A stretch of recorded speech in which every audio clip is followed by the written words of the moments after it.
नमस्कार my dear friend. SPS study point के इस यूट्यूब प्लेटफॉर्म पे एक बार फिर से आप सभी साथियों का बहुत बहुत स्वागत है।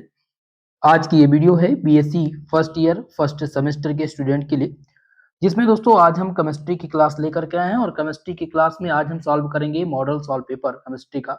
और इस मॉडल सॉल्व पेपर में दोस्तों हमने जो प्रश्न चूज किए हैं वो एमसीक्यू प्रकार के हैं।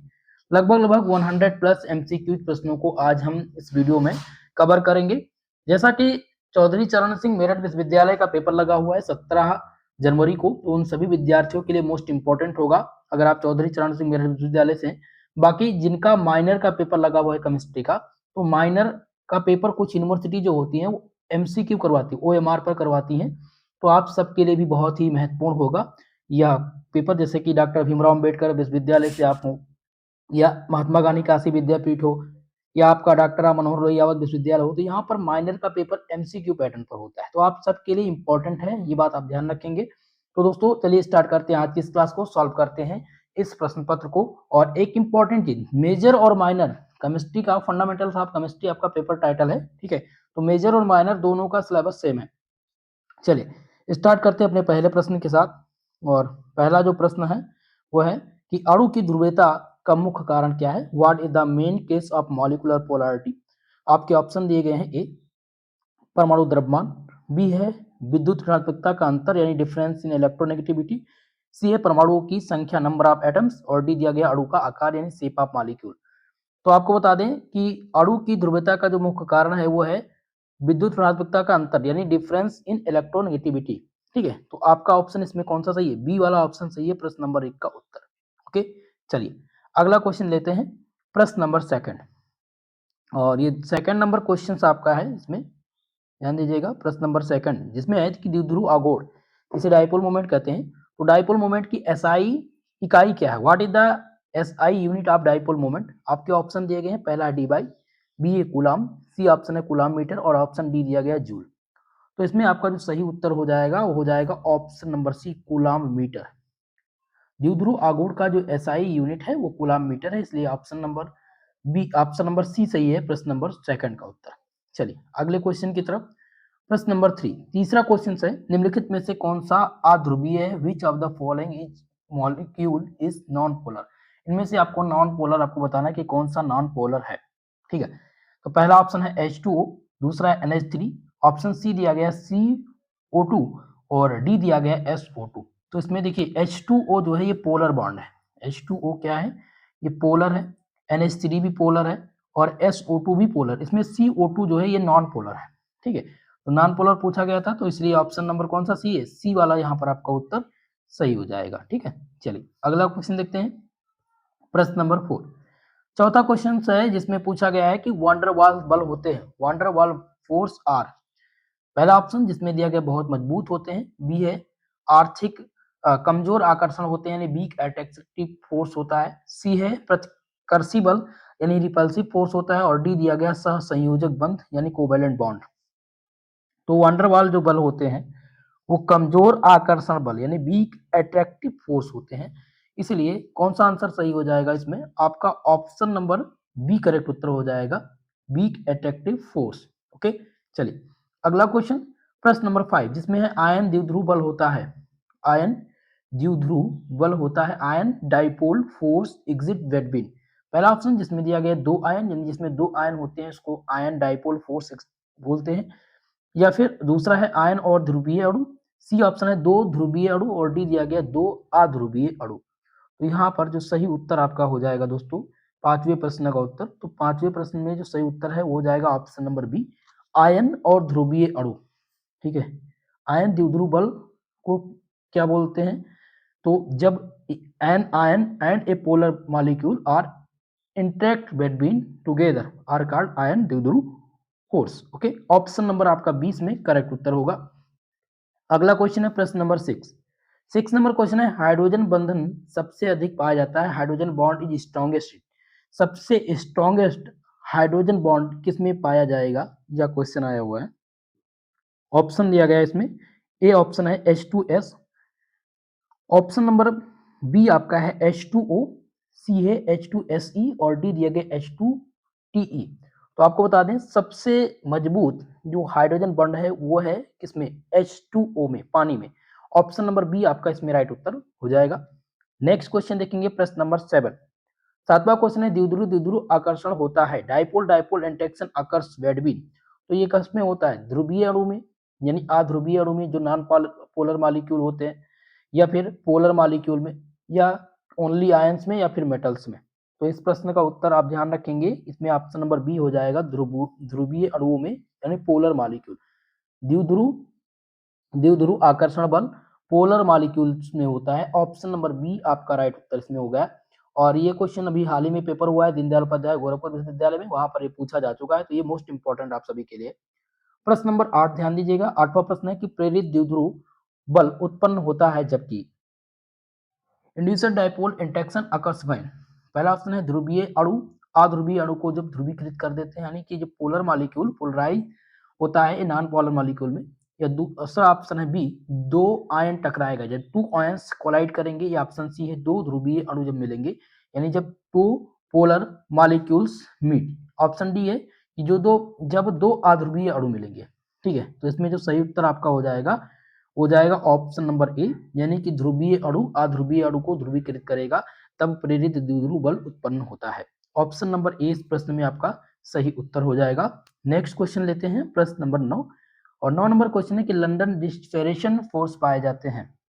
London dispersion force are present in, पहला ऑप्शन है केवल ध्रुवीय अणु में, बी है केवल अध्रुवीय अणु में, सी है आपका सभी अणुओं में, और डी दिया गया है केवल आयनों में। तो इनमें जो राइट उत्तर आपका हो जाएगा वो जाएगा दोस्तों ऑप्शन नंबर सी, सभी अणुओं में। ठीक है, जो लंदन डिस्पेरेशन फोर्स होते हैं वो सभी अणुओं में पाए जाते हैं, ऑल मॉलिक्यूल्स में पाए जाते हैं। ऑप्शन नंबर सी क्वेश्चन का राइट उत्तर है। नेक्स्ट क्वेश्चन देखते हैं, प्रश्न नंबर 10।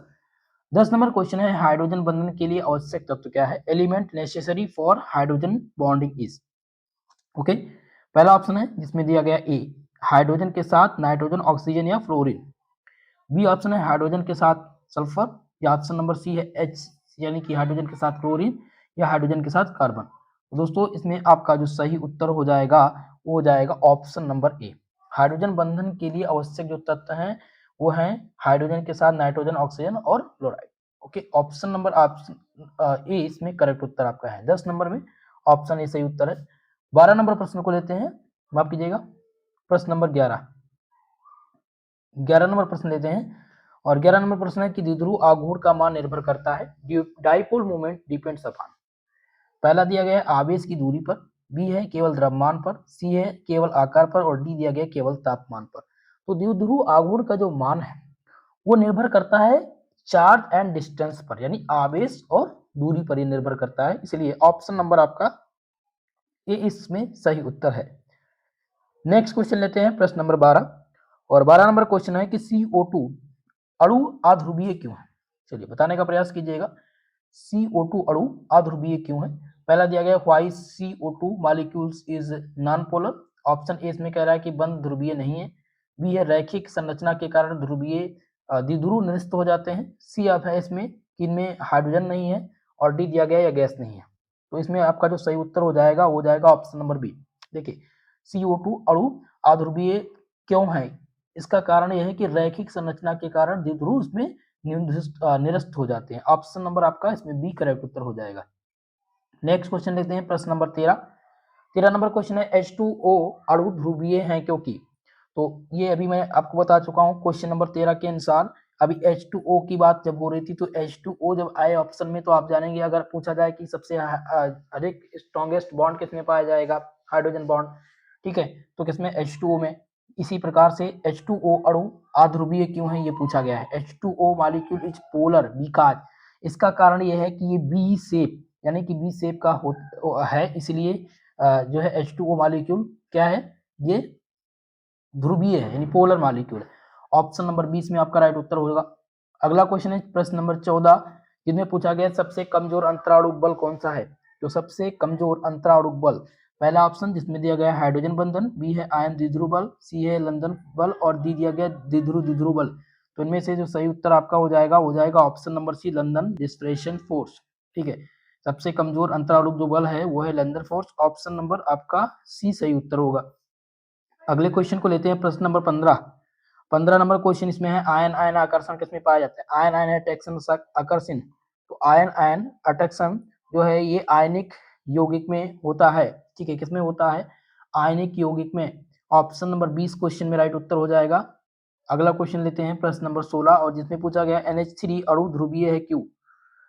ठीक है, NH3 molecule is polar Vikas. Option दिया है कि ये रैखिक संरचना इसके पास होती है। NH3 के पास क्या होती है? रैखिक संरचना होती है, इसलिए ये जो है ध्रुवीय है। या फिर त्रिकोणीय समतलीय संरचना होती है, या फिर त्रिकोणीय पिरामिडलीय संरचना होती है, चतुर्भुज संरचना होती है। तो याद रखेंगे दोस्तों कि जो NH3 अणु की आकृति है वो कैसी होती है? वो त्रिकोणीय पिरामिडलीय संरचना होती है और इस वजह से ये पोलर मॉलिक्यूल है। ठीक है, तो 16 नंबर में कौन सा सही उत्तर हो जाएगा? ऑप्शन नंबर सी आपका राइट उत्तर हो जाएगा। अगला क्वेश्चन देखते हैं प्रश्न नंबर 17। इसमें पूछा गया है 17 नंबर क्वेश्चन में कि हाइड्रोजन बंधन से क्या प्रभाव पड़ता है? Effect of hydrogen bonding is. पहला है क्वथनांक बढ़ता है, बी ऑप्शन कह रहा है कि क्वथनांक घट जाता है, सी है घुलनशीलता घटती है और डी दिया गया दाब घटता है। तो याद रखेंगे कि हाइड्रोजन बंधन से एक प्रभाव जो पड़ता है वो प्रभाव पड़ता है कि जब हाइड्रोजन बंध इफेक्ट करता है तो क्वथनांक क्या करता है? इंक्रीज कर देता है, यानी क्वथनांक बढ़ जाता है। इसलिए ऑप्शन नंबर 20 क्वेश्चन में आपका राइट उत्तर होगा। अगला क्वेश्चन देखते हैं प्रश्न नंबर 18 जिसमें है कि ध्रुवीयता शून्य होगी जब पोलैरिटी इज जीरो व्हेन। ध्रुवीयता कब शून्य होगी? जब अणु सममित हो, या फिर जब अणु असममित हो। माफ कीजिएगा, ऑप्शन में पहला ऑप्शन कह रहा है कि जब अणु असममित हो, बी है जब अणु सममित हो, या सी है परमाणु भारी हो या ताप अधिक हो। तो आपको याद रखना है कि जब अणु सममित होने पर ध्रुवीय सममितता होती है, ध्रुवीयता जो होती है वो शून्य हो जाती है। ठीक है, अणु सममित हो। यहाँ पर ऑप्शन नंबर आपका कौन सा हो जाएगा? ऑप्शन नंबर बी राइट उत्तर हो जाएगा। ठीक है, इस क्वेश्चन में ऑप्शन नंबर बी आपका राइट उत्तर हो जाएगा।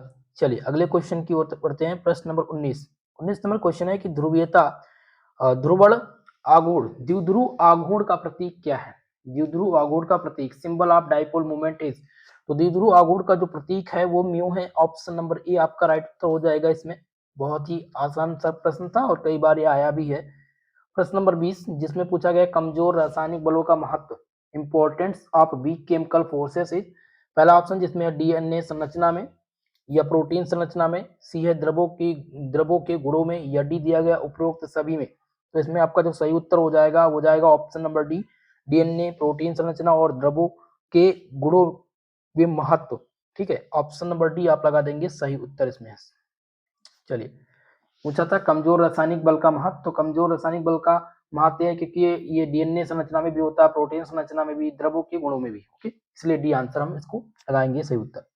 चलिए, तो हमने पहले यूनिट के इंपॉर्टेंट एमसीक्यूज को कवर कर लिया है। अब बात करेंगे सेकंड यूनिट के एमसीक्यू के बारे में। तो सेकंड यूनिट आपका है जिसका नाम है simple bonding theories of molecules. चलिए इसमें भी हम लगभग 20 प्रश्न देखेंगे जो मोस्ट इंपॉर्टेंट है।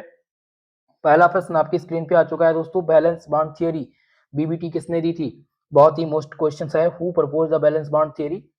ये आपका इंपॉर्टेंट क्वेश्चन है। और इसी के साथ साथ ऑप्शन है, पहला ऑप्शन जिसमें दिया गया पाउलिंग, लुइस, बोर या रदरफोर्ड। तो इनमें से सही उत्तर कौन सा हो जाएगा? ऑप्शन नंबर ए, पाउलिंग ने दी थी बैलेंस बॉन्ड थ्योरी। तो ऑप्शन नंबर ए लगा देंगे सही उत्तर। दोस्तों आप सबसे निवेदन करेंगे, सभी लोग हमारे साथी जितने भी जुड़ चुके हैं वीडियो को लाइक शेयर कर दीजिएगा। चैनल पर नए हैं चैनल को सब्सक्राइब जरूर कर लीजिए भाई, छोटी सी हेल्प करते चलिए आप सब, चैनल को सब्सक्राइब जरूर कीजिएगा। ओके, चलिए आगे बढ़ेंगे नेक्स्ट क्वेश्चन की तरफ। प्रश्न नंबर सेकंड आपका है, वैलेंस बॉन्ड थ्योरी के अनुसार बंध बनता है according to VBT bond is formed by. तो वैलेंस बॉन्ड थ्योरी के आधार पर जो बॉन्ड बनता है वो परमाणु कक्षक के अध्यापन से ओवरलैपिंग ऑफ एटॉमिक ऑर्बिटल से बनता है। ठीक है, यहाँ पर कौन सा उत्तर हो जाएगा? बी आपका सही उत्तर हो जाएगा।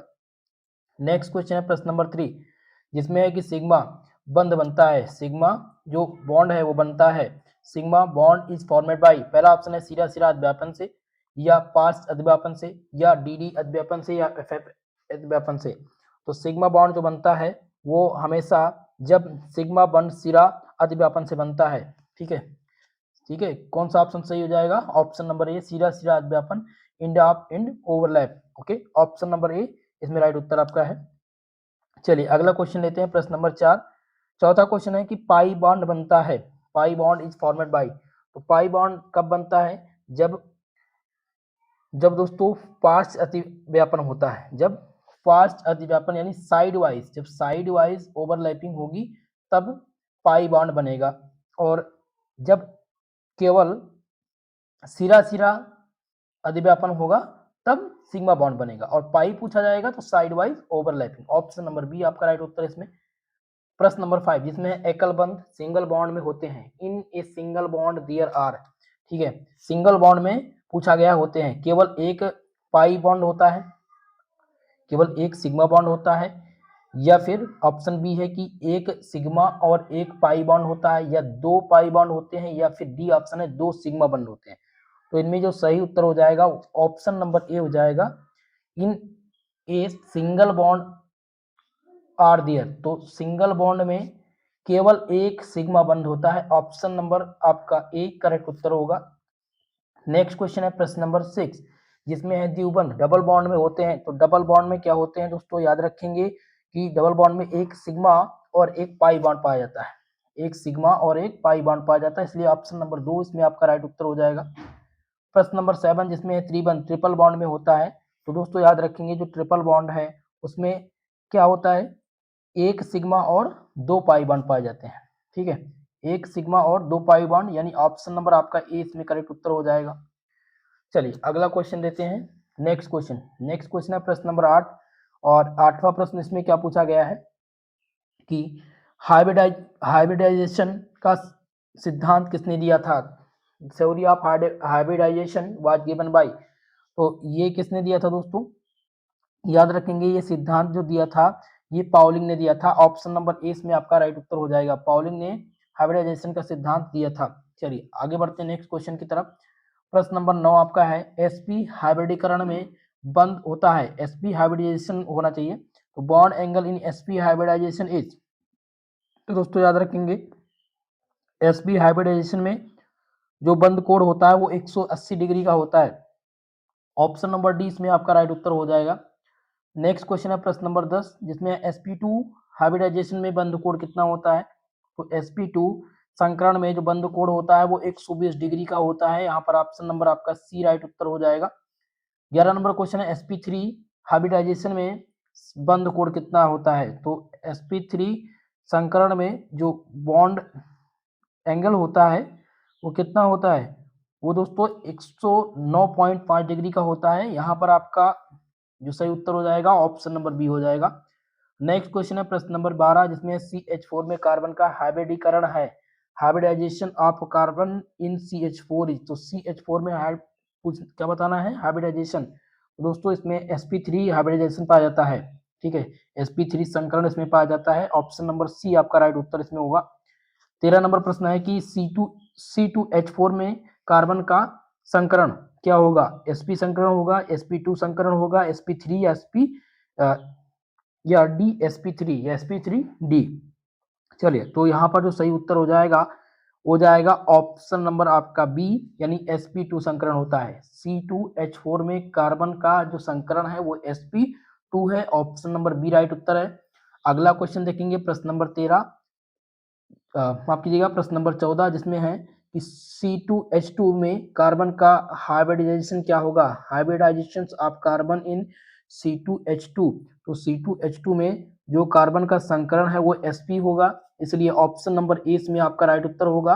अगला क्वेश्चन है प्रश्न नंबर 15, अमोनिया NH3 में नाइट्रोजन का hybridisation of nitrogen in NH3। तो NH3 में जो NH3 में नाइट्रोजन का जो संकरण है वो sp3 होना चाहिए, sp3 संकरण होगा। ऑप्शन नंबर सी इसमें राइट उत्तर है। प्रश्न नंबर आपका है 16 जिसमें पूछा गया पानी H2O में ऑक्सीजन का संकरण क्या होगा? तो H2O में ऑक्सीजन का जो संकरण है वो क्या होगा दोस्तों? वो sp3 होगा। यहाँ पर आप ध्यान देंगे ऑप्शन नंबर सी इसमें राइट उत्तर आपका है। प्रश्न नंबर 17 है कि समतलीय त्रिकोणीय संरचना किसमें होती है?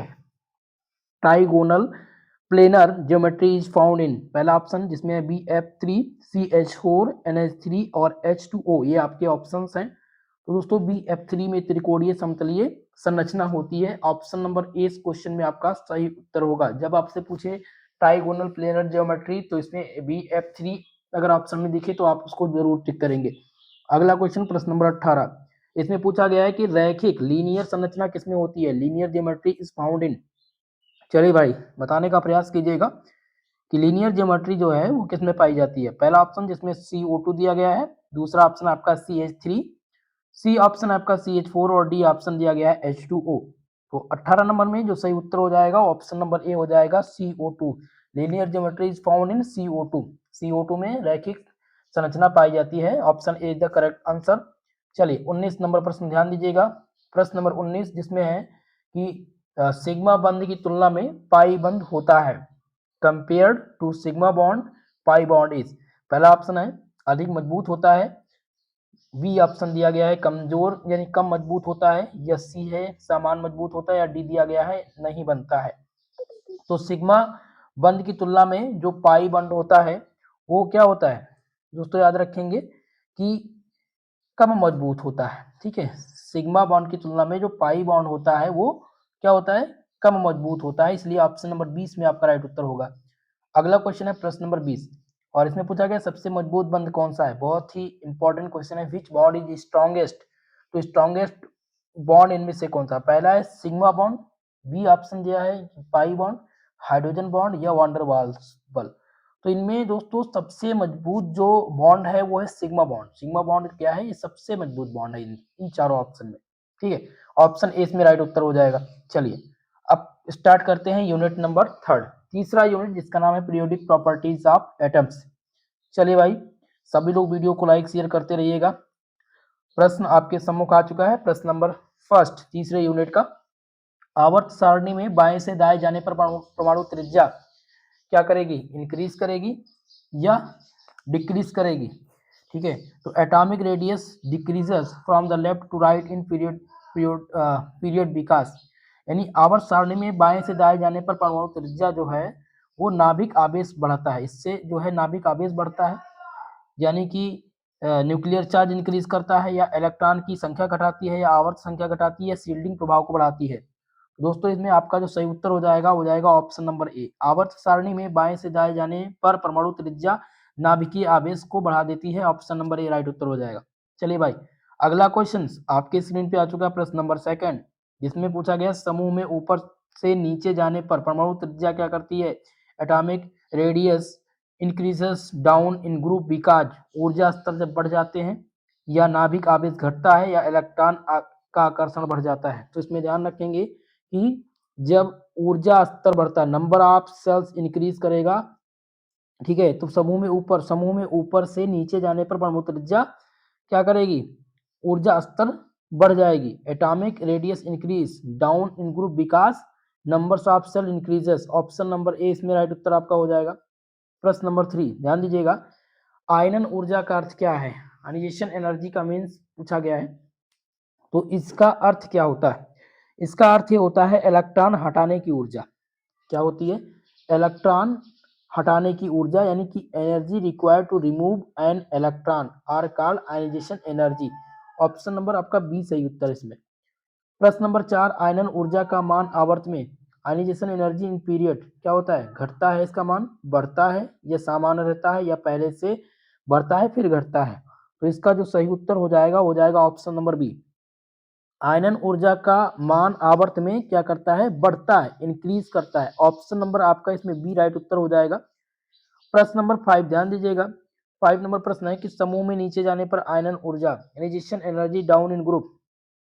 तो जब हम समूह ionisation energy down in group यानी कि क्या करेगी, बढ़ती, जब समूह में नीचे जाने पर जो आयनन ऊर्जा है वो क्या करेगी, बढ़ेगी या घट जाएगी, या समान रहेगी, या शून्य हो जाती है। तो यहाँ पर जो सही उत्तर है वो हो जाएगा ऑप्शन नंबर बी, समूह में आयनन ऊर्जा घटती है, डिक्रीज करती है। ठीक है, ऑप्शन नंबर आपका 20 में राइट उत्तर होगा। अगला क्वेश्चन है प्रश्न नंबर 6 और 6 नंबर क्वेश्चन है कि इलेक्ट्रॉन अभिरुचि, इलेक्ट्रॉन एफिनिटी का अर्थ क्या है। इलेक्ट्रॉन एफिनिटी का अर्थ यहाँ पर पूछा गया है दोस्तों, तो ध्यान रखेंगे इलेक्ट्रॉन एफिनिटी का जो अर्थ होता है वो इलेक्ट्रॉन ग्रहण करने की प्रवृत्ति, tendency to accept an electron are called electron affinity, option number 20 में आपका राइट उत्तर हो जाएगा। मोस्ट इंपॉर्टेंट क्वेश्चन है और ये कई बार एग्जाम में आ चुका है। ठीक है, चलिए अगला क्वेश्चन देखते हैं, प्रश्न नंबर 7 जिसमें दिया गया है कि सबसे अधिक इलेक्ट्रॉन अभिरुचि किसमें होती है, which element has the highest electron affinity. तो सबसे हाईएस्ट इलेक्ट्रॉन जो एफिनिटी होगा वो किस में होगा, वो होगा दोस्तों क्लोराइड में, क्लोरीन में होगा। क्लोरीन में सबसे हाईएस्ट इलेक्ट्रॉन एफिनिटी है। ऑप्शन नंबर 20 में राइट उत्तर आपका हो जाएगा। प्रश्न नंबर 8 जिसमें है इलेक्ट्रोनेगेटिविटी मीन्स, इलेक्ट्रोनेगेटिविटी का अर्थ पूछा गया है। तो दोस्तों यहाँ पर ध्यान रखेंगे इलेक्ट्रोनेगेटिविटी का क्या अर्थ होता है, इलेक्ट्रॉन आकर्षित करने की क्षमता, ability to attract electrons are called electronegativity. Option number आपका 20 क्वेश्चन का राइट उत्तर होगा। प्रश्न नंबर 9 है सबसे अधिक इलेक्ट्रोनेगेटिव एलिमेंट कौन से हैं, मोस्ट इलेक्ट्रोनेगेटिव एलिमेंट्स इज। पहला ऑप्शन है ऑक्सीजन, बी है नाइट्रोजन, सी है फ्लोरीन और डी दिया गया क्लोरीन। तो इनमें से जो सही उत्तर है वो कौन सा हो जाएगा, तो दोस्तों यहाँ पर आपका C fluorine, fluorine most electronegative element है। ऑप्शन नंबर आपका सी राइट उत्तर हो जाएगा। चलिए अगला क्वेश्चन देखते हैं, प्रश्न नंबर 10 नंबर क्वेश्चन है धात्विक गुण metallic character down in group, metallic character down A group क्या करता है, घटता है या फिर बढ़ता है या सामान्य रहता है या समाप्त हो जाता है। तो दोस्तों यहाँ पर जो सही उत्तर हो जाएगा ऑप्शन नंबर बी, बढ़ता है, इंक्रीज करता है। ठीक है, मेटालिक करेक्टर डाउन ए ग्रुप इंक्रीजेस। चलिए प्रश्न नंबर 11 है धात्विक गुण आवर्त में metallic character across a period, आवर्त में धात्विक गुण क्या करते हैं, घटते हैं। आवर्त में धात्विक गुण घट जाते हैं, डिक्रीज कर जाते हैं। ऑप्शन नंबर 20 में आपका राइट उत्तर हो जाएगा। प्रश्न नंबर 12 जिसमें पूछा गया है कि आयनिक त्रिज्या, आयनिक रेडियस, ठीक है, की तुलना में परमाणु त्रिज्या compare to atomic radius, ionic radius of a cation is, बड़ा होगा, छोटा होगा या सामान्य होगा या फिर अनंत होगा। तो दोस्तों याद रखेंगे यहाँ पर आपका ऑप्शन बी छोटा होगा। ठीक है, बी आंसर यहाँ पर सही उत्तर हो जाएगा। प्रश्न नंबर 13 है कि ऋणायन एनायन की त्रिज्या परमाणु, ऋणायन की त्रिज्या परमाणु त्रिज्या होती है radius of an anion compare to atomic radius is, छोटी होती है, सामान्य होती है, लॉन्गर होती है, शून्य होती है। तो दोस्तों याद रखेंगे बड़ी होती है, लार्जर होती है। ठीक है, यहाँ पर लार्जर आपका सही उत्तर हो जाएगा ऑप्शन नंबर सी। अगला क्वेश्चन प्रश्न नंबर 14 जिसमें शील्डिंग प्रभाव का कारण क्या है, shielding effect is due to. तो शील्डिंग इफेक्ट का कारण यह है कि भीतरी इलेक्ट्रॉन द्वारा नाभिकीय आवेश को ढकना, क्या है, भीतरी इलेक्ट्रॉन द्वारा नाभिकीय आवेश को ढकना, यानी कि screening by inner electrons are called shielding effect. Okay, option number 20 में राइट उत्तर आपका है। प्रश्न नंबर 15 ध्यान दीजिएगा जिसमें सबसे अधिक आयनन ऊर्जा किसकी होती है, which element has the highest ionisation energy. पहला ऑप्शन जिसमें He, बी ऑप्शन है Li, सी है Na और डी ऑप्शन दिया गया है के यानी पोटेशियम। तो 15 नंबर प्रश्न का जो सही उत्तर होगा हो जाएगा ऑप्शन नंबर ए He। ठीक है, सबसे अधिक आयनन ऊर्जा जो होगी वो He की होगी। चलिए अगला क्वेश्चन लेते हैं, प्रश्न नंबर 16 जिसमें है हाइड्रोजन की इलेक्ट्रॉन अभिरुचि होती है, electron affinity of hydrogen is. पहला ऑप्शन है बहुत कम, बी है मध्यम, सी है बहुत अधिक और डी दिया गया शून्य। तो यहाँ पर जो सही उत्तर हो जाएगा वो हो जाएगा ऑप्शन नंबर सी, बहुत अधिक, बहुत अधिक यानी वेरी हाई। ओके, चलिए अगला क्वेश्चन देखेंगे प्रश्न नंबर 17 जिसमें निष्क्रिय गैसों, नोबेल गैसों की आयनन ऊर्जा, ionisation energy of noble gases is, ionisation energy of noble gases is. पहला ऑप्शन है कि ये बहुत कम होते हैं, बहुत हाई यानी वेरी हाई होता है, मध्यम होता है, शून्य होता है। तो इनमें जो सही उत्तर हो जाएगा ऑप्शन नंबर बी, बहुत अधिक, very high. Option number B आपका इसमें राइट उत्तर हो जाएगा। निष्क्रिय गैस यानी नोबेल गैस की जो आयनन ऊर्जा होती है वो वेरी हाई होती है। चलिए 18 नंबर क्वेश्चन है, प्रश्न नंबर 18 जिसमें दिया गया है कि सबसे अधिक धात्विक तत्व कौन से हैं, सबसे अधिक धात्विक तत्व पूछा गया है। पहला ऑप्शन जिसमें है Na, बी है के यानी पोटेशियम, सी दिया गया ऑप्शन सी एस और डी दिया गया Mg यानी मैग्नीशियम। तो इनमें से जो सही उत्तर हो जाएंगे आपके वो हो जाएंगे option number C, C S, most metallic element is C S. Option number C right उत्तर हो जाएगा। अगला क्वेश्चन प्रश्न नंबर 19 और 19 नंबर प्रश्न है कि सबसे कम परमाणु त्रिज्या किसमें होती है, विच एलिमेंट है द स्मॉलेस्ट एटॉमिक रेडियस। तो सबसे स्मॉलेस्ट एटॉमिक रेडियस किसमें होता है? तो फ्लोरीन में होता है। सबसे स्मॉलेस्ट एटॉमिक रेडियस फ्लोरीन में होगा। ऑप्शन नंबर ए इसमें आपका राइट उत्तर हो जाएगा। चलिए अगला क्वेश्चन देखते हैं, प्रश्न नंबर 20। 20 नंबर क्वेश्चन है, main cases of periodic properties, आवर्त गुणधर्मों का मुख्य कारण क्या है? तो आवर्त गुणधर्मों का मुख्य कारण यह है कि नाभिकीय आवेश और इलेक्ट्रॉन विन्यास पर ये निर्भर करते हैं। ठीक है, ऑप्शन नंबर बी आपका इसमें राइट उत्तर हो जाएगा। तो दोस्तों हमने यहाँ पर आपका तीसरा यूनिट भी कवर कर लिया। अब स्टार्ट करते हैं यूनिट नंबर 4 यानी कि reciprocation of basic organic chemistry. इसमें भी कुछ इंपॉर्टेंट एमसीक्यूज हैं जिनको हमें सॉल्व करना है। पहला क्वेश्चन आपकी स्क्रीन पे आ चुका होगा और क्वेश्चन नंबर आपका फर्स्ट है कि कार्बनिक रसायन ऑर्गेनिक केमिस्ट्री मुख्यतः किस तत्व के यौगिकों का अध्ययन है? Organic chemistry mainly deal with compound of which element? पहला है नाइट्रोजन, बी ऑप्शन है कार्बन, सी है ऑक्सीजन और डी दिया गया है सल्फर। तो इनमें जो सही उत्तर आपका हो जाएगा ऑप्शन नंबर बी कार्बन। ठीक है, organic chemistry mainly deal with compound to which element are called, माफ कीजिएगा, विच एलिमेंट, तो वो एलिमेंट कौन सा है? कार्बन है। अगला क्वेश्चन है प्रश्न नंबर 2 जिसमें है आइसोमेरिज्म का अर्थ क्या है? आइसोमेरिज्म मीन्स क्या होता है? तो आइसोमेरिज्म का मतलब होता है मतलब क्या होता है? सामान्य सूत्र और विभिन्न संरचना। सामान्य सूत्र और विभिन्न संरचना। ऑप्शन नंबर ए इसमें आपका राइट उत्तर होगा। प्रश्न नंबर 3 जिसमें एल्केन का सामान्य सूत्र पूछा गया है। तो एल्केन का जो सामान्य सूत्र होता है CnH2n+2 होता है। CnH2n+2। ऑप्शन नंबर 20 में आपका राइट उत्तर हो जाएगा। अगला क्वेश्चन देखते हैं, एल्कीन का सामान्य सूत्र पूछा गया है। तो एल्कीन का जो सामान्य सूत्र होता है दोस्तों याद रखेंगे CnH2n होता है। CnH2n होता है। ऑप्शन नंबर बी आपका इसमें राइट उत्तर है। नेक्स्ट क्वेश्चन है, एल्काइन का सामान्य सूत्र पूछा गया है। एल्काइन का सामान्य सूत्र क्या होता है? तो एल्काइन का जो सामान्य सूत्र होता है वो होता है दोस्तों CnH2n-2। ओके, ऑप्शन सी इसमें आपका राइट उत्तर होगा। नेक्स्ट क्वेश्चन प्रश्न नंबर 6 जिसमें है कि functional group is the group which, क्रियात्मक समूह वह है जो क्या करता है? यौगिक के गुणधर्म को निर्धारित करता है, या केवल द्रव्यमान बढ़ाता है, या फिर केवल रंग देता है, या संरचना बदलता है?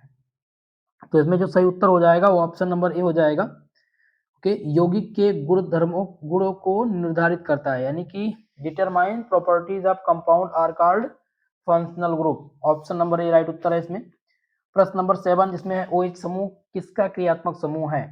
तो OH समूह जो है ये क्रियात्मक समूह एल्कोहल का है। किसका है? एल्कोहल का। ऑप्शन नंबर ए इसमें आपका राइट उत्तर होगा। 8 नंबर क्वेश्चन है COOH समूह कहलाता है। तो COOH समूह, COOH समूह जो है कार्बोक्सिलिक ग्रुप इसको कहा जाता है। क्या बोलते हैं इसको? कार्बोक्सिलिक ग्रुप इसको बोलते हैं।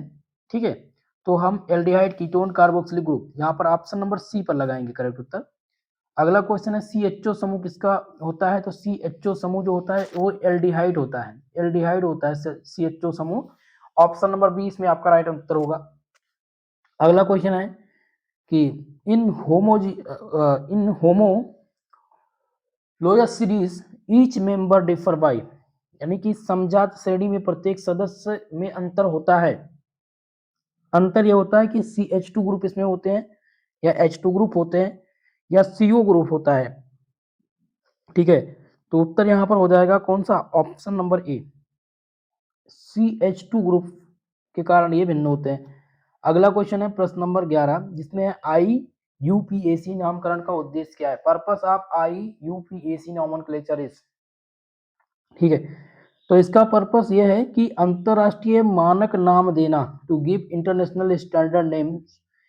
ठीक है, IUPAC नामकरण का उद्देश्य यह है कि अंतरराष्ट्रीय मानक नाम इसको देना। ठीक है, चलिए अगला क्वेश्चन प्रश्न नंबर 12 जिसमें संतृप्त हाइड्रोकार्बन कहलाते हैं सैचुरेटेड हाइड्रोकार्बन सार। तो सैचुरेटेड हाइड्रोकार्बन जो होते हैं उनको क्या बोलते हैं? एल्केन बोलते हैं। क्या बोलते हैं? एल्केन्स। ओके, ऑप्शन नंबर कौन सा सही है? ऑप्शन नंबर इसमें आपका ए करेक्ट उत्तर हो जाएगा। नेक्स्ट क्वेश्चन देखते हैं प्रश्न नंबर 13। 13 नंबर क्वेश्चन है असंतृप्त हाइड्रोकार्बन होते हैं अनसैचुरेटेड हाइड्रोकार्बन आर। जो अनसैचुरेटेड हाइड्रोकार्बन होते हैं वो एल्कीन्स और एल्काइन होते हैं। एल्कीन्स और एल्काइन को अनसैचुरेटेड हाइड्रोकार्बन बोलते हैं। ऑप्शन नंबर बी आपका राइट उत्तर है इसमें। प्रश्न नंबर 14, बेंजीन का अणुसूत्र क्या होता है? तो बेंजीन का अणुसूत्र होता है C6H6। ठीक है, C6H6 ये बेंजीन का अणुसूत्र है। ऑप्शन नंबर ए आपका इसमें राइट उत्तर होगा। 15 नंबर क्वेश्चन ध्यान दीजिएगा, जिसमें बेंजीन के बंधन का प्रकार, types of bonding in benzene in. तो बेंजीन में कौन किस प्रकार के बॉन्ड पाए जाते हैं? तो बेंजीन में दोस्तों पाए जाते हैं जो बॉन्ड, वो कैसे बॉन्ड होते हैं? अनुनादी संरचना, रिजोनेंस स्ट्रक्चर, अनुनादी संरचना वाले बॉन्ड पाए जाते हैं। ऑप्शन नंबर आपका सी इसमें सही उत्तर है। प्रश्न नंबर 16, जिसमें एल्कोहल का सामान्य सूत्र क्या है? तो एल्कोहल का जो सामान्य सूत्र है वो क्या है दोस्तों? ROH। ROH जो है ये एल्कोहल का सामान्य सूत्र है। R मतलब एल्किल ग्रुप और पीछे आपको एल्कोहल ग्रुप, जैसे कि CH3OH या C2H5OH। ठीक है, तो ये CH3 जो है एल्किल समूह है और ये एल्कोहल समूह है। ठीक है, चलिए 17 नंबर क्वेश्चन देखेंगे, जिसमें है कि अम्ल की पहचान होती है। एसिड आर आइडेंटिफाई, तो एसिड कैसे आइडेंटिफाई किए जाते हैं?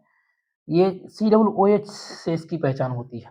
ठीक है, कार्बोक्सिलिक समूह से इसकी पहचान होती है। ऑप्शन नंबर आपका बी राइट उत्तर हो जाएगा। प्रश्न नंबर 18, जिसमें एस्टर का क्रियात्मक समूह पूछा गया है। क्या पूछा गया है? एस्टर का क्रियात्मक समूह यानी functional group of ester is. तो इसका जो फंक्शनल ग्रुप है एस्टर का वो NH2 है। याद रखेंगे क्या है? NH2। ओके, ऑप्शन नंबर आपका इसमें कौन सा सही हो जाएगा? बी उत्तर सही होगा। COO, माफ कीजिएगा, NH2 नहीं होगा। एस्टर यहाँ पर आपका हो जाएगा COO। ऑप्शन नंबर बी आपका राइट उत्तर इसमें। ठीक है दोस्तों, तो एस्टर में मैंने NH2 बताया था, तो NH2 ध्यान दीजिएगा एमिनो ग्रुप है। OH क्या है? ये एल्कोहलिक ग्रुप है। COOH कार्बोक्सिलिक ग्रुप है। और यहाँ पर क्या पूछा गया था? एस्टर का क्रियात्मक समूह, तो एस्टर का क्रियात्मक समूह जो होता है COO होता है। ठीक है, COO। Okay, option number B इसमें राइट उत्तर हो जाएगा। स्क्रीनशॉट ले लीजिएगा इसका। चलिए भाई, प्रश्न नंबर 19, जिसमें प्राथमिक द्वितीयक तृतीयक का वर्गीकरण होता है।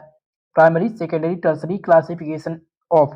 पहला एल्कोहल्स, बी एमीन्स, सी है बोथ ए एंड बी, और डी दिया गया है ओनली हाइड्रोकार्बन्स। तो इसमें जो सही उत्तर हो जाएगा वो ऑप्शन नंबर सी आपका होगा। ठीक है, ए एंड बी, एल्कोहल और एमीन्स। ओके, चलिए प्रश्न नंबर 20 है, कार्बनिक यौगिक में सहसंयोजक बंध जो होते हैं, बंध होते सहसंयोगिक में, कार्बनिक यौगिक में सहसंयोजक बंध होते हैं क्यों? ऑर्गेनिक कंपाउंड है कोवैलेंट बॉन्ड, बिकॉज। पहला ऑप्शन जिसमें दिया गया है कि कार्बन की जो विद्युत ऋणात्मकता है वो मध्यम होती है, कार्बन हैज मॉडरेट इलेक्ट्रोनेगेटिविटी। दूसरा ऑप्शन है कार्बन धातु, सी है कार्बन गैस के कारण, या डी दिया गया कार्बन भारी तत्व।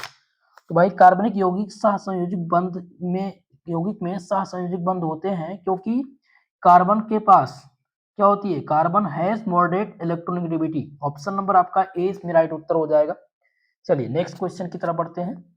और अब आपका आ गया 5वां यूनिट, जिसका नाम मैकेनिज्म ऑफ ऑर्गेनिक केमिस्ट्री। इसमें भी हम इंपॉर्टेंट MCQ को देखेंगे। और पहला इस यूनिट का पहला क्वेश्चन है, इसमें दिया गया अभिक्रिया तंत्र यानी कि रिएक्शन मैकेनिज्म का अर्थ क्या है? रिएक्शन मैकेनिज्म का अर्थ क्या है? पहला ऑप्शन जिसमें दिया गया है कि अभिक्रिया का नाम, बी अभिक्रिया के चरणों का क्रम, सी अभिक्रिया की गति, और डी दिया गया अभिक्रिया का उत्पाद। तो अभिक्रिया का नाम इसमें इंक्लूड नहीं है, अभिक्रिया के चरणों का क्रम इसमें दिखाया जाता है। जब हम किसी भी रिएक्शन का मैकेनिज्म करते हैं तो उसमें हम अभिक्रिया कितने चरणों में हो रही है, sequence of step of A reactions को दिखाते हैं। ठीक है, तो ऑप्शन नंबर आपका इसमें कौन सा सही है? बी वाला उत्तर सही हो जाएगा। चलिए अगला क्वेश्चन देखेंगे, राइट उत्तर क्या होगा उसमें मैंने आपको बता दिया भाई, ऑप्शन बी। अब दूसरे क्वेश्चन में है, इलेक्ट्रोफाइल वह होता है जो, an electrophile is species which, जो इलेक्ट्रॉन दान करता है, जो इलेक्ट्रॉन ग्रहण करता है। तो एक्सेप्टर्स इलेक्ट्रॉन्स, जो इलेक्ट्रॉन को एक्सेप्ट करता है उसको क्या बोलते हैं? इलेक्ट्रोफाइल बोलते हैं। ऑप्शन नंबर इसमें आपका कौन सा सही है? बी वाला उत्तर सही उत्तर हो जाएगा। चलिए ऑप्शन क्वेश्चन नंबर 3, जिसमें न्यूक्लियोफाइल पूछा गया है कि न्यूक्लियोफाइल वह होता है। तो न्यूक्लियोफाइल जो इलेक्ट्रॉन ग्रहण करता है उसको बोलते हैं, या इलेक्ट्रॉन दान करता है। तो जो इलेक्ट्रॉन को डोनेट करता है उसको हम न्यूक्लियोफाइल बोलते हैं। ऑप्शन नंबर आपका बी सही उत्तर है, तीसरे प्रश्न का उत्तर। चौथा क्वेश्चन है, कार्बोकैटायन होता है, कार्बोकैटायन होता है। पहला है ऑप्शन ए, जिसमें दिया गया ऋण आवेशित कण, या बी है धन आवेशित कण यानी पॉजिटिवली चार्ज स्पेसीज, या सी है तटस्थ कण या मुक्त मूलक यानी फ्री रेडिकल्स। तो कार्बोकैटायन जो होता है वो धन आवेशित कण होता है, पॉजिटिवली चार्ज स्पेसीज होता है। ऑप्शन नंबर 20 में आपका राइट उत्तर होगा। नेक्स्ट क्वेश्चन की तरफ बढ़ेंगे, प्रश्न नंबर 5 जिसमें कार्बे एनायन होता है। क्या पूछा गया है? कार्बे एनायन। तो कार्बन के साथ कार्बे एनायन जुड़ा हुआ है। एनायन का मतलब क्या होता है? ऋणात्मक समूह, यानी कि ऋणावेशित आवेश, नेगेटिवली चार्ज स्पेसीज होता है कार्बे एनायन, इसलिए आंसर नंबर आपका हो जाएगा बी। ठीक है, चलिए अगला क्वेश्चन, प्रश्न नंबर 6 जिसमें मुक्त मूलक फ्री रेडिकल्स में होता है। ये फ्री रेडिकल्स कंटेन, तो ये free radicals contain unpaired electron, अयुग्मित इलेक्ट्रॉन इसमें पाए जाते हैं। ठीक है, अयुग्मित इलेक्ट्रॉन की संख्या इसमें पाई जाती है, इसलिए ऑप्शन नंबर 20 में आपका राइट उत्तर हो जाएगा। अगला क्वेश्चन है प्रश्न नंबर 7 जिसमें SN1 अभिक्रिया होती है। SN1 रिएक्शन इज एक चरण में, दो चरण में, या फिर तीन चरण में, या फिर बिना मध्यवर्ती के। तो SN1 अभिक्रिया जो होती है वो दो चरणों में होती है, 2 स्टेप्स में होती है। ऑप्शन नंबर 20 में आपका राइट उत्तर है। अगला क्वेश्चन है प्रश्न नंबर 8 जिसमें है कि SN2 अभिक्रिया होती है कितने चरणों में? तो ये एक 1 स्टेप में होती है। जो SN2 रिएक्शन है वो एक चरण में होती है, इसलिए ऑप्शन नंबर बी सही है। 8वें का ऑप्शन नंबर बी सही उत्तर है। अगला क्वेश्चन देखते हैं, नेक्स्ट प्रश्न, और इसमें पूछा गया है 9 नंबर में SN1 अभिक्रिया की दर निर्भर करती है। Rate of SN1 reaction depends upon, तो ये किस पर डिपेंड्स करती है? कंसंट्रेशन ऑफ सब्सट्रेट, सब्सट्रेट की सांद्रता पर, कंसंट्रेशन ऑफ सब्सट्रेट पर ये निर्भर करती है SN1 अभिक्रिया की दर। ओके, चलिए अगला क्वेश्चन है प्रश्न नंबर 2, माफ कीजिएगा प्रश्न नंबर 10 जिसमें है कि SN2 अभिक्रिया की दर निर्भर करती है। Rate of SN2 reaction depends upon, तो ये डिपेंड करती है सब्सट्रेट और न्यूक्लियोफाइल दोनों पर, on both substrate and nucleophiles. ठीक है, rate of SN2 reaction depends upon on both substrate and nucleophile. Okay, चलिए अगला क्वेश्चन प्रश्न नंबर 11 जिसमें पूछा गया है SN1 में मध्यवर्ती होता है। Intermediate in SN1 reaction is, तो इसमें क्या SN में मध्यवर्ती जो होता है वो कार्बोकैटायन होता है। ऑप्शन नंबर ए इसमें आपका राइट उत्तर हो जाएगा। अगला क्वेश्चन है दोस्तों प्रश्न नंबर आपका 12 जिसमें है SN2 अभिक्रिया में आक्रमण होता है। इन SN2 reaction attacks occurs from, सामने से पीछे से, तो इसमें बैक साइड से अटैक होता है। जो SN2 अभिक्रिया अकर्स, यानी SN2 reaction attacks occurs from back side attack. Okay, option number 20 में राइट उत्तर है। प्रश्न नंबर 13 जिसमें है कि SN2 अभिक्रिया में स्टीरियो रसायन प्रभाव है। Stereo chemical effect in SN2 is, तो इनमें आपका हो जाएगा इन्वर्जन ऑफ कॉन्फ़िगरेशन, विन्यास का उल्टाव, विन्यास का उल्टाव। ऑप्शन नंबर कौन सा सही है? सी इसमें आपका राइट उत्तर हो जाएगा। 13 नंबर का ऑप्शन सी सही उत्तर है। अगला क्वेश्चन देखेंगे प्रश्न नंबर 14 जिसमें पूछा गया है SN1 अभिक्रिया में स्टीरियो रसायन प्रभाव क्या है, यानी stereo chemical effect in SN1। तो इसमें क्या हो जाएगा? आंशिक रेसिमाइजेशन, रेसिमाइजेशन यानी क्या हो जाएगा? आंशिक रेसिमाइजेशन। ऑप्शन नंबर सी इसमें राइट उत्तर होगा। प्रश्न नंबर 15 नंबर क्वेश्चन जिसमें है E1 अभिक्रिया में मध्यवर्ती होता है। इंटरमीडिएट इन E1 रिएक्शन, तो कार्बोकैटायन इसमें होता है। मध्यवर्ती जो होता है वो कार्बोकैटायन होता है। ऑप्शन नंबर ए इसमें आपका सही उत्तर होगा। नेक्स्ट क्वेश्चन देखेंगे प्रश्न नंबर 16 नंबर क्वेश्चन दोस्तों जिसमें दिया गया है कि E2 अभिक्रिया होती है। तो E2 जो अभिक्रिया होती है वो एक चरण में होती है, 1 स्टेप में होती है। ठीक है, तो यहाँ पर ऑप्शन कौन सा है? बी वाला सही उत्तर हो जाएगा, एक चरण में। अगला क्वेश्चन है कि इलेक्ट्रोफिलिक योग होता है। Electrophilic addition occurs in alkane में, एल्कीन में, एल्काइन में, या फिर एरोमेटिक यौगिक में। तो दोस्तों याद रखेंगे इलेक्ट्रोफिलिक योग होता किसमें है? एल्कीन में होता है। ऑप्शन नंबर 20 में आपका राइट उत्तर हो जाएगा। अगला क्वेश्चन लेते हैं प्रश्न नंबर 18 जिसमें न्यूक्लियोफिलिक प्रतिस्थापन होता है। न्यूक्लियोफिलिक सब्स्टिट्यूशन अकर्स इन, तो न्यूक्लियोफिलिक सब्स्टिट्यूशन किसमें अकर्स होता है दोस्तों?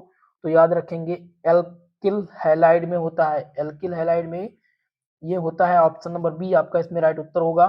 अगला क्वेश्चन देखेंगे प्रश्न नंबर 19 जिसमें मुक्त मूलक अपक्रिया प्रारंभ होती है।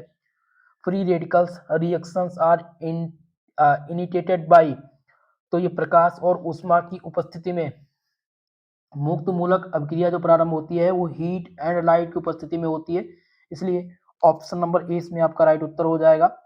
अगला क्वेश्चन देखते हैं, प्रश्न नंबर आपका 20, जिसमें है कि ट्रांजिशन स्टेट होता है, ट्रांजिशन स्टेट इज, तो ट्रांजिशन स्टेट क्या होता है, ये अस्थायी उच्च ऊर्जावस्था है, ये अस्थायी उच्च ऊर्जावस्था यानी कि temporary high energy state, transition state are called temporary high energy state. Option number 20 में राइट उत्तर हो जाएगा।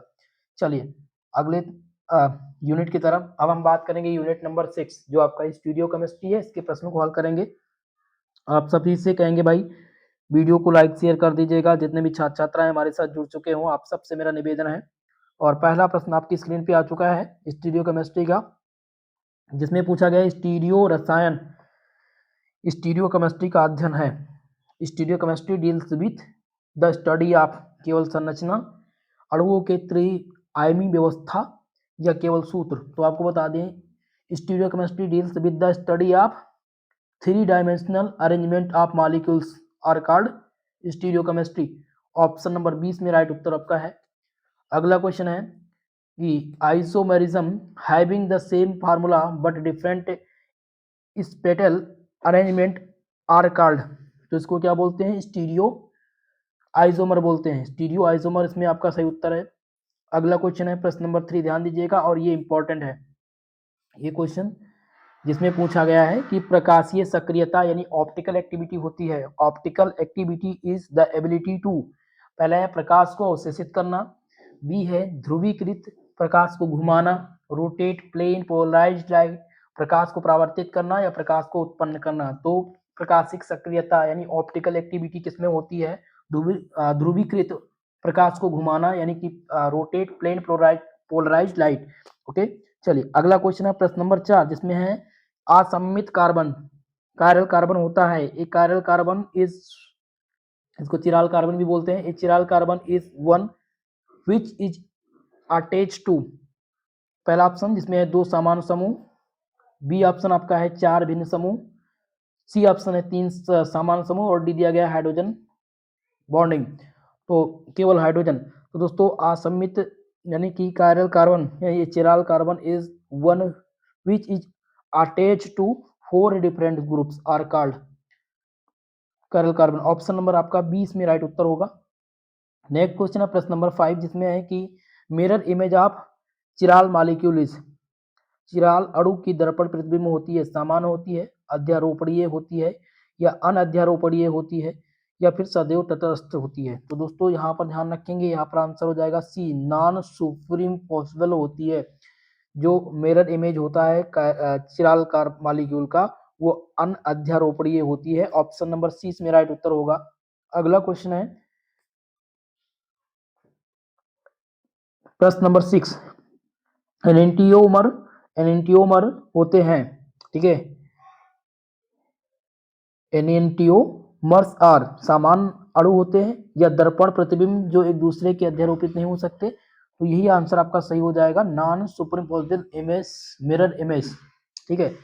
एनेंटियोमर्स होते हैं वो ऐसे दर्पण होते हैं जो दर्पण प्रतिबिंब को एक दूसरे पर अध्यारोपित नहीं हो सकते, ठीक है। चलिए अगला क्वेश्चन देखते हैं प्रश्न नंबर 7, 7वां क्वेश्चन आपका है इसमें, जिसमें दिया गया है कि स्टीरियोमर, माफ कीजिएगा डायस्टोमर होते हैं, डायस्टीरियोमर जो होते हैं दर्पण प्रतिबिंब होते हैं या स्टीरियो समावयव जो दर्पण प्रतिबिंब नहीं होते हैं, stereo isomer not mirror image.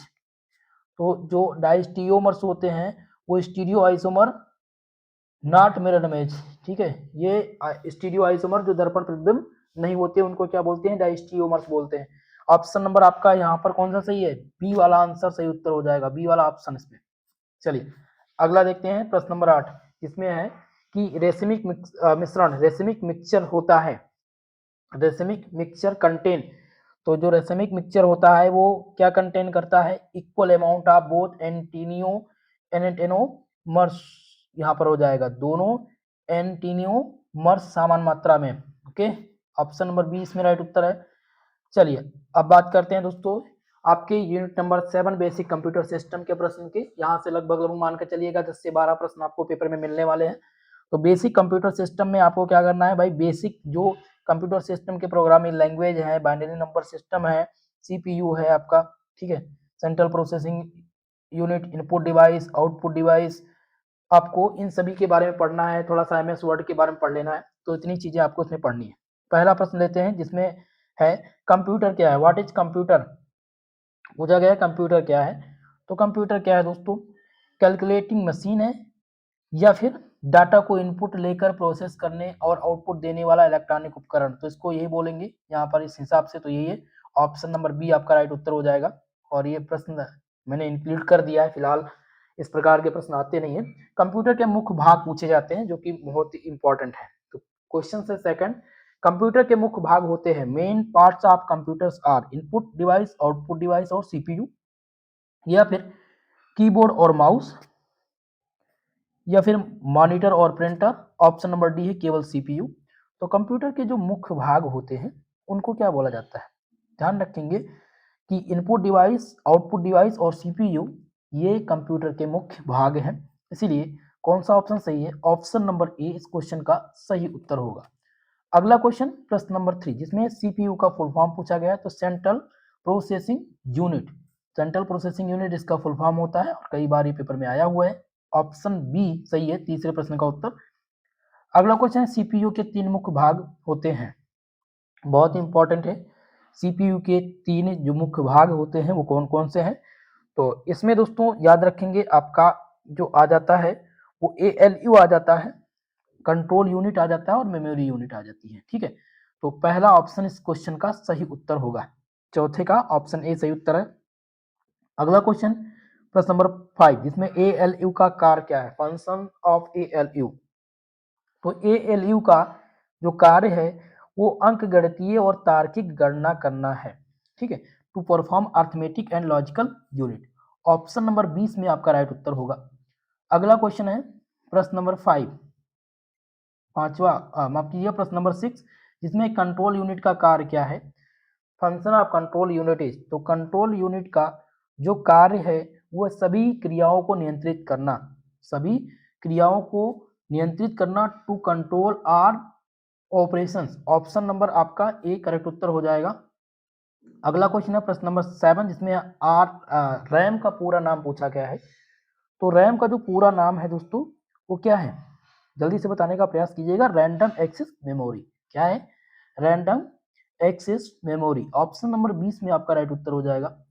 Next question है रैम होती है, जो रैम होती है ये अस्थायी स्मृति होती है, परमानेंट मेमोरी होती है, टेम्परेरी मेमोरी होती है, या फिर सेकेंडरी मेमोरी होती है, एक्सटर्नल मेमोरी होती है। तो आपको बता दें जो रैम होती है, ठीक है, रैम ये अस्थायी स्मृति, ये टेम्परेरी मेमोरी होती है। क्या होती है, टेम्परेरी मेमोरी। ऑप्शन नंबर आपका 20 में राइट उत्तर है।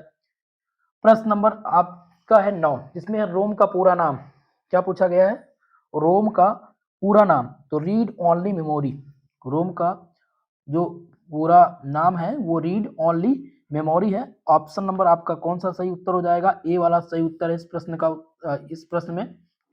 चलिए थोड़ा सा वो दोस्तों यहाँ पर टाइपिंग मिस्टेक है। और ये प्रश्न नंबर 13 लेते हैं।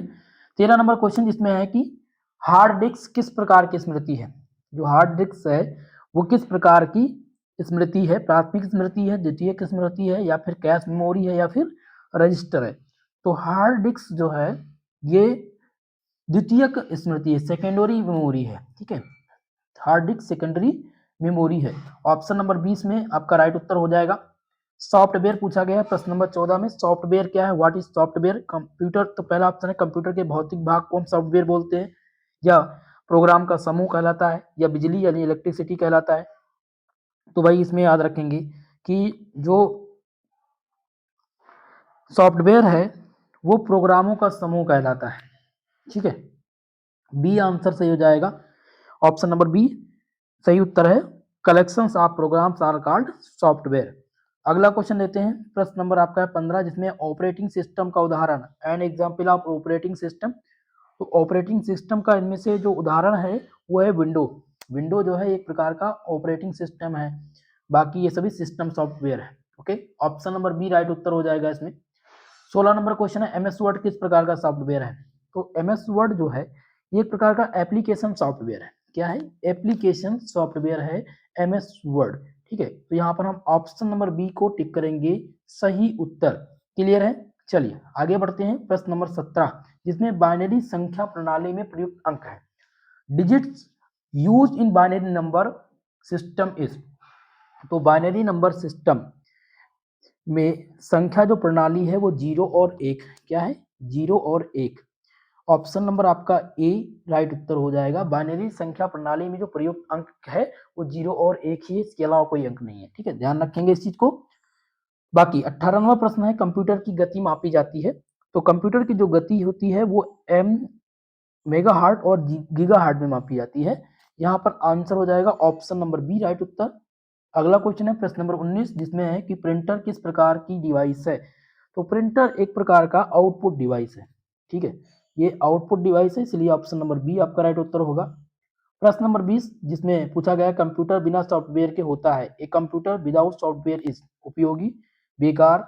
तो दोस्तों बिना सॉफ्टवेयर के कंप्यूटर क्या है? बेकार है। ऑप्शन नंबर बी आपका इसमें राइट उत्तर हो जाएगा।